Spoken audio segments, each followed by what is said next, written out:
En sommaire ce soir, les forces armées maliennes ont désormais 2 puissants médias en leur possession. Il s'agit d'une web TV et d'une radio. Les deux ont été officiellement lancés ce jour. La mine de Korali Sud est un projet minier d'envergure en gestation depuis plusieurs semaines. Des dispositions ont été récemment prises en Conseil des ministres en vue de sa matérialisation. Le cinéma pour finir, le FESPACO 2025 s'annonce historique et passionnant pour le Mali en compétition dans toutes les catégories. 19h45 à Bamako, c'est l'heure de vous informer. Madame, monsieur, bonsoir. 106.6 FM, c'est la fréquence de la radio des forces armées maliennes. Elle a été inaugurée ce samedi par le ministre de la Défense et des anciens combattants, le général de corps d'armée Sadio Kamara. Une web TV a été également lancée. Quel est l'objectif visé par les FAMA à travers ces médias? Reportage de Paul Yapinguessan. La Web TV et la radio de l'armée vont transmettre des informations fiables et instantanées ainsi que des messages de sensibilisation. La création de la Web télé et de la radio des forces armées maliennes marque une étape importante dans notre engagement à renforcer la communication et la transparence au sein de nos forces armées. Ces nouveaux outils seront essentiels pour informer, éduquer et unir nos soldats et nos citoyens. Le lancement d'un outil de communication et d'information pour l'armée vient à point nommé, car au lieu d'essayer de restreindre l'usage par les militaires des réseaux sociaux devenu incontournable, le ministère de la Défense a préféré en fixer le bon usage avec la radio et une web TV. Il y a un adage de chez nous qui dit que si l'histoire de la chasse doit être toujours racontée par le chasseur, le lion aura toujours le rôle du perdant. C'est une vérité d'hier, et c'est plus qu'une vérité aujourd'hui. Avec les réseaux sociaux, les fake news et les manipulations. Donc, il s'agit pour FAMA TV et FAMA FM de dire la vérité aux populations, de briser le monopole des grandes puissances sur l'information et de faire entendre notre point de vue. L'armée malienne, en pleine reconstruction, vient d'ajouter un nouvel arc à son corps avec la radio et la web TV, qui se veut des chaînes d'information généralistes, de culture et de divertissement. FAMA TV et FAMA Radio, ce sont donc les deux nouveaux médias des forces armées maliennes.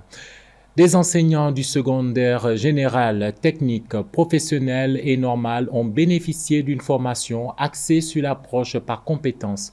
L'atelier de 3 jours a été organisé par la section secondaire du syndicat national des enseignants de la fonction publique des collectivités territoriales. Soumaïla Fane nous en dit davantage.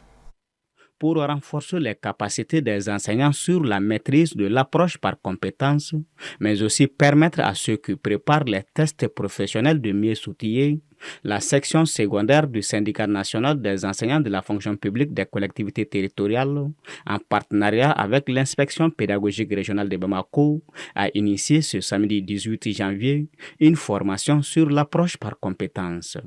Prévue pour 3 jours, elle vise à mieux appréhender cette approche et de l'intégrer dans les pratiques pédagogiques. L'approche par compétence est aujourd'hui au cœur des réformes pédagogiques de notre système éducatif.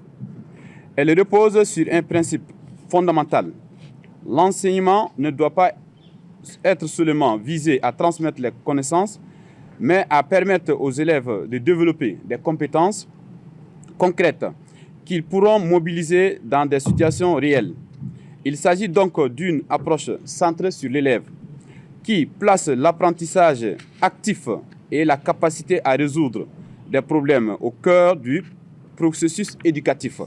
Occasion pour ces enseignants du secondaire public et privé de perfectionner leurs pratiques professionnelles dans un cadre propice à l'échange et à l'enrichissement mutuel.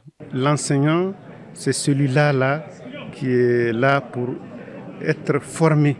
L'enseignant, c'est un éternel apprenant. Donc vraiment, cette formation, elle est la bienvenue. Elle apporte beaucoup de choses. Pourquoi? Parce que c'est centré sur l'APC. Et l'APC, c'est l'approche par compétence. Cette méthode active dont aujourd'hui, qui est indispensable aujourd'hui pour l'éducation, pour l'enseignement. Donc je crois qu'elle va apporter un changement dans les évaluations d'apprentissage.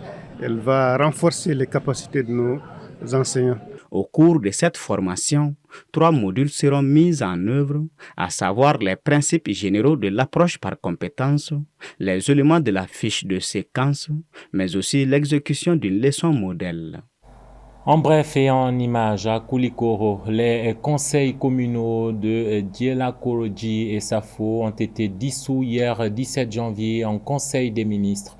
Cette décision fait suite à plusieurs dysfonctionnements majeurs dénoncés par les autorités, parmi lesquels les morcellements irréguliers du domaine privé de l'État et des particuliers, mais aussi la fermeture irrégulière d'un centre de santé. Cette mesure de dissolution de ces 2 conseils communaux intervient après les critiques émises par le président de la transition au sujet des morcellements illégaux de parcelles destinées à l'installation de panneaux solaires. On parle toujours des décisions prises hier en Conseil des ministres. Parmi ces décisions majeures, on peut citer celle relative au transfert du permis d'exploitation de grandes mines d'or de Coralie Sud au profit de la société Coralie Sud SA. Le point avec Aminata Keita. Cette décision stratégique constitue une étape importante pour l'économie malienne, déjà solidement ancrée dans le secteur aurifère, et vise à maximiser les retombées de ce gisement prometteur situé dans le cercle de Sadiola, région de Caille. Le projet de Coralie Sud est né d'un partenariat entre LGC Exploration Mali SARL, initialement détenteur du permis, et Allied Gold, opérateur de la mine voisine de Sadiola. Des études récentes ont révélé des réserves exploitables de 8,8 millions de tonnes, nécessitant une réclarification en grande mine. Ce potentiel inexploité a poussé à la conclusion d'un accord stratégique en 2023 pour exploiter la richesse du site avec des moyens modernes et efficaces. Selon le Conseil des ministres, il s'agit d'une décision stratégique qui va marquer une étape importante pour l'économie de la région et plus largement celle du pays.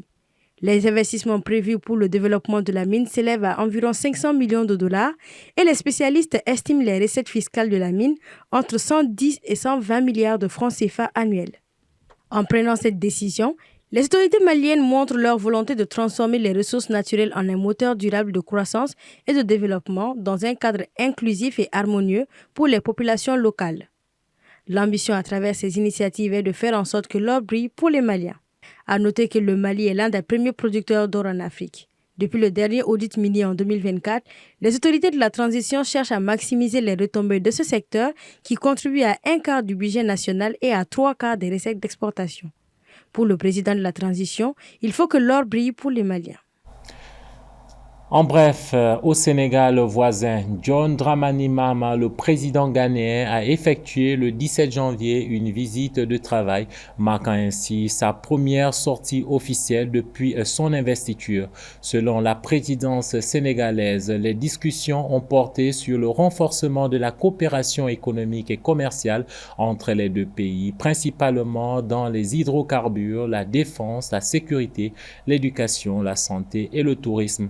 Un autre point important des échanges entre les 2 chefs d'État a porté sur la CEDEAO avec un accent particulier sur la nécessité de consolider la paix et la stabilité au Sahel.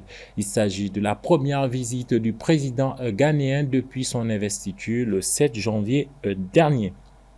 Sans transition, le festival panafricain du cinéma de Ouagadougou, FESPACO, souffle cette année sa 29e édition et chaque pays africain essaie de faire de son propre bilan. Le Mali participera aux compétitions avec 11 films dans toutes les catégories. La passion est là, des acteurs chevronnés du métier, producteurs, réalisateurs, malgré les maigres moyens, continuent de nourrir notre 7e art. Suivant. Quoi? Qu'est-ce que tu fais avec un malpropre, un misérable comme ça? Il n'est pas un Sénégalais. Le cinéma malien, qui a longtemps été une référence dans la sous-région ouest-africaine, traverse une crise sans précédent. Mais les acteurs du 7e art croient cela dû, comme fait, à la renaissance de l'industrie cinématographique. Actuellement, c'est une nouvelle génération de cinéastes, comme dans tous les secteurs au Mali. Nous avons la chance aujourd'hui d'avoir un secteur dynamique où le relais de la nouvelle génération a été porté avec brio dans un contexte très difficile par une nouvelle génération.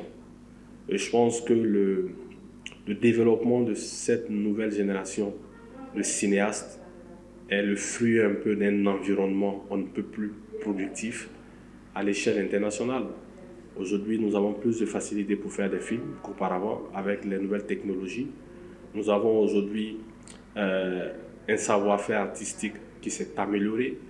Nous avons des décors qui s'y prêtent. Nous avons des écoles de formation qui ont permis aussi de mettre sur le marché de très bons techniciens. Je vais saluer ici le Conservatoire des Arts et Multimédia Bala Faseke, qui forme aujourd'hui des jeunes techniciens brillants dans tous les secteurs artistiques. Nous avons l'INA, mais nous avons aussi des écoles privées et des initiatives privées, volontaristes à tout point de vue, qui aujourd'hui ont permis au Mali de pouvoir mettre sur le marché de nouveaux talents. Et je pense que c'est un succès collectif qui mérite d'être consolidé avec de nouveaux programmes de formation, avec une nouvelle dynamique, avec plus d'ambition et avec plus de financement pour le secteur. Et je pense qu'aujourd'hui, c'est au mérite de tous les acteurs. Et je pense que cette nouvelle génération aujourd'hui porte avec brio le travail qui a été amorcé par nos dévanciers. Nous sommes loin de l'époque des grandes productions avec de gros budgets qui ont donné des merveilles comme Yélé, Finien de Suleiman Sissé ou Gimba le tyran de Cheikh Oumar Sissoko. La passion, en revanche, est là. Les jeunes acteurs chevronnés du métier, producteurs et réalisateurs, malgré les maigres moyens, continuent de nourrir le cinéma malien, tant au plan national qu'international. Ça montre de la vitalité du cinéma malien. Je veux dire, après la grande génération des Suleiman Sissé, des Chekma, des Adama Drabo, j'en passe. Et maintenant qu'on voit qu'une nouvelle génération est en train de suivre le flambeau, on ne peut qu'être content. Ça montre qu'il y a beaucoup de talent, non seulement en termes de comédiens, en termes d'acteurs, en termes de scénario, et sur le plan technique aussi. Je pense que la nouvelle génération du Mali, en plus d'avoir des bons scénarios, et dans le numérique, on sent un effort considérable au niveau de la technicité de ce qui est proposé. Face à la nouvelle génération de cinéastes, le directeur général du Centre national de cinématographie du Mali a des rêves titanesques pour le 7e art. Je rêve d'un cinéma qui parle à ses propres acteurs, d'abord, et un cinéma qui parle au public, et un cinéma qui parle pour le Mali. Parce que vous avez certainement remarqué que malgré cette bonne dynamique, il y a quand même beaucoup de désespoir, beaucoup de découragement qui se font sentir auprès des jeunes cinéastes parce que l'environnement étatique n'est pas jusque-là propice pour les accompagner dans la création de leurs œuvres. Donc ça décourage. Donc aujourd'hui, je rêve d'un cinéma qui va parler d'abord aux professionnels du cinéma. Un cinéma à travers lequel les professionnels du cinéma se diront c'est possible. Et un cinéma à travers lequel, comme dans tous les pays où les choses bougent aujourd'hui, où les cinéastes ont un support de sécurité, un support d'assistance. Je rêve de ce cinéma pour le Mali. Je rêve aussi d'un cinéma malien qui va parler aux Maliens. Parce que nous produisons des films, nous faisons des films qui s'identifient à une communauté bien donnée, qui sont le reflet d'une société contemporaine. Donc aujourd'hui, avoir un cinéma qui parle aux Maliens, c'est aussi donner une chance aux créateurs de pouvoir vivre de leur métier. Il est vrai que le Mali fait face à de multiples défis, notamment dans le domaine sociopolitique et sécuritaire. Mais la culture peut servir à atténuer les conjonctures multiformes liées à ces défis. C'était l'essentiel de l'actualité qui a retenu notre attention pour ce 1945. Madame, Monsieur, merci de votre fidélité un peu partout au Mali et hors de nos frontières, particulièrement à Ouagadougou, au Burkina Faso.